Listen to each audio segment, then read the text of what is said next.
Oh, God. I don't know how much longer I can work on this research paper. Ugh. Alright. I think I'm gonna play some games and just kind of take my mind off of things. Aw, come on! You blocked that too? What the heck, tech guy? Oh, wait a minute. That's right. That's me. Well, as long as I've got you here, we might as well go over how to install Teams on a Windows computer, since that's probably why you clicked on the video in the first place. So, a first thing to note about this, on both the Windows and Mac, it's not actually necessary to install Teams. Teams actually works as a browser app just fine, provided you're using a browser that's compatible with it. Teams does not work particularly well on Firefox or I think at all in Safari, but it does work on both Chrome and the Edge browser, which is the default browser for Windows 10. So we're going to go over real quick how you can get access to the browser app, and we're also going to go over how you can install Teams directly onto your Windows machine. So as you can see, we are at the school homepage with my little helpful window here. And you'll notice that there's two big old buttons here.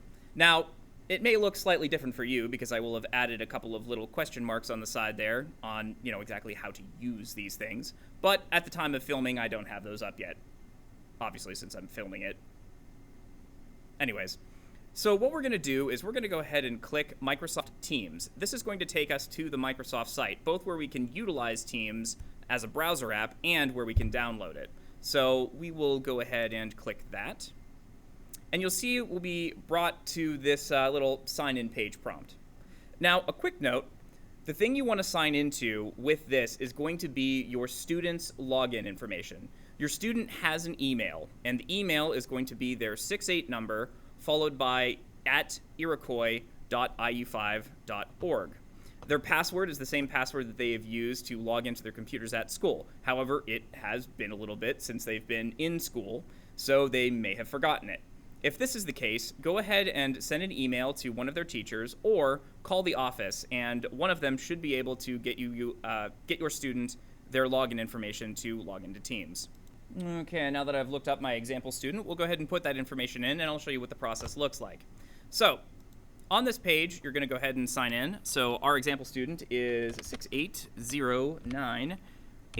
And it's going to be @iroquois.iu5.org.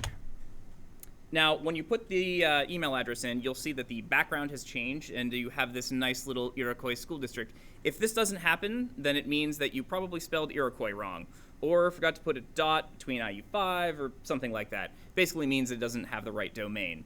But if you see this, you're in the right place, and now we're going to go ahead and put in our password. So it's going to be... all right. And we're going to click Sign In. It's going to ask you whether or not you want to stay signed in. If the student is using a browser that they tend to use, or they're logged in as themselves, and nobody else is usually logged in as that user, you can go ahead and click Yes, and it means that the next time the student comes to this browser, they will be able to use it without having to sign in. However, if this is your computer, and they are logged in under your name, you might not want to leave this clicked, because it means that you're going to have to sign out if you have your own Office login. So for now, though, we're going to assume the former, and we'll click Yes. And it will take us to the Microsoft Teams page. Now, as you can see, we have a fully functional version of Teams right here. Now, you can use Teams entirely from the browser, but the first thing that's going to pop up is it's going to say, hey, we recommend downloading the Teams app, so click here to download. I actually also recommend that you download the Teams app. The Teams app itself makes it much easier and much faster, depending on your computer hardware, to get right into Teams. And it means that you don't have to, save login information or anything on a browser if that's what you if you have to share the browser with somebody. So we're going to go ahead and click Download Now. And you can see our download has started. Now, our internet is absolutely blazing fast, so I'm sure that this will probably take no time before it's finished downloading. We'll just go ahead and wait for that.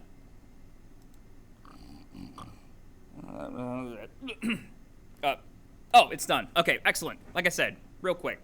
So now that it's done downloading, if you're on a Chrome browser, this is basically what it's going to look like.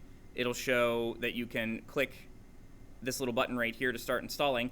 If you're on other browsers, then the anything that you download will go to your downloads folder, which in Windows 10 specifically, you can get to by clicking the little folder icon you see right here. And with the window that pops up there, you can click this little download icon, and you can see this is everything that has been downloaded here. So you can see our installer app is right there. So all we have to do to run it is we simply double click it and install it. A little box will pop up prompting, is it okay to install this from unnamed source and everything. Go ahead and click yes. However, for the purposes of this video, we're going to skip the actual installation. You just click 2 buttons and you're good to go. And we're going to start using the application itself.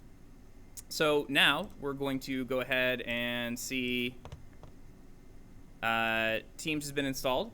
So once it's installed, you can get access to Teams from 2 different places. During the installation, it will usually ask you if you want to put a shortcut on the desktop in the start menu. If you say yes, then you will see this little shortcut right here for Microsoft Teams. And to find it in the start menu, we'll go ahead and click a little start icon. And if we scroll down a bit, we can see Microsoft Teams is right here. So if we click that button, it'll open up our Teams application. So we'll go ahead and do that now. So I am on what's called a domain. If this is a work computer, then you might have a similar situation. It will say, do you want to continue as whoever it is here? And what you're going to want to say is no. If you're not part of a domain, you'll see a slightly different window that asks, who to sign in as. Either way, though, what you're going to want to do is you're going to want to click use another account or click sign in as an existing account. So here, what we're going to do is we're going to type in, just like we did for the browser, we're going to type in our student information, which was 6809888 at iroquois.iu5.org. We'll click next. And again, you'll know that you spelled everything correctly if you see this little Iroquois pop up right here. So we'll go ahead and put in our password. Click sign in. And Microsoft Teams will start setting up Teams so that you see your students' information. So as you can see, it looks almost exactly like the browser. The main reason that this is kind of nice to use instead of the browser itself, aside from the fact that you don't have to keep signing in and signing out of a browser, is that the video function of this tends to work a little bit better. Same with the microphone. So if you're using a laptop, it'll automatically use the camera and the microphone when your student is going to be interacting with a video, like a video meeting that a teacher starts. So I recommend the app for that specific reason. Now, real quick, just to kind of show you the layout of the app itself, we'll go over how this all works in greater detail in another video. As you can see, the first thing that you see up here is the activity bell. This is anything that is related to your student. If they are part of a class, if they get an assignment, if they are invited to a meeting, if a teacher sends them a direct notification inside of a team, it will all show up in this activity feed right here. This is a very easy way to see, just like generally, what's going on with all of your students' different teachers. The very next one down is the Teams icon, so we're going to go ahead and click that. Now, one of 2 things will happen when you click this. Either it will open the last team you were in, which is the window that we're seeing right now, or it will go to the All Teams list. Now, if you are in the All Teams list and you want to open up a specific team, you simply, click that team and it'll open up. If you're here and you want to see all of the rest of the teams that you're a part of, you simply click this little button up here that says All Teams, and we're back to the All Teams list. So this is how your child can get in and actually interact with the individual classes that they are assigned to. All of the teachers will be posting information in these teams. Their organization may vary a little bit, but it's all basically the same. So the next thing we're going to go over, in that same vein actually, is the Assignments tab, which is right there. So we'll go ahead and click that. Now, the Assignments tab is where teachers can send information to students in a way that is really nice and nicely contained. It allows the teachers to send relevant information for something that they want the student to do, whether it's a research project, a piece of homework, or just something interesting that they want the student to review. And it allows them to make sure that everyone has got it, to make sure that all of the information is in one place. And when we get to the point that we are going to, do grading, or there's going to be any sort of feedback, it's all built into this. So on the assignment page, you can see there is CAD. Like this example student is part of a CAD class. It is part of Period 7 English, and part of Russ's Awesome Team, which is the best class, because it's my class, although it's also a fake class. But if it was a real class, it probably would be an awesome class. So we're going to go ahead and click CAD just to show you what one of these classes would look like for your student. So in assignments, anything that has been assigned directly to your student will show up here. You can see the number of points that the assignment is worth, although at the moment we're not actually doing any sort of mandatory grading. That may change by the time you see this video, or you'll get some information about that one way or the other. But you'll see this is basically just like feedback. So you'll see the number of points of the assignment, you'll see when it was due, and you'll see whether or not it is past due. If you click the individual assignments, you will see information on if there are any instructions provided by the teacher, if there's any work associated with by the teacher. Everything will show up in this page. And it is divided up. We'll go ahead and click the back button. It is divided up into each of the different classes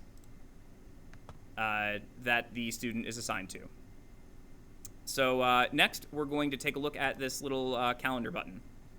So if your student is invited to participate in a live video, which the teachers will be doing on either Teams or Zoom as the platform, you will see the meeting scheduled here on the calendar page.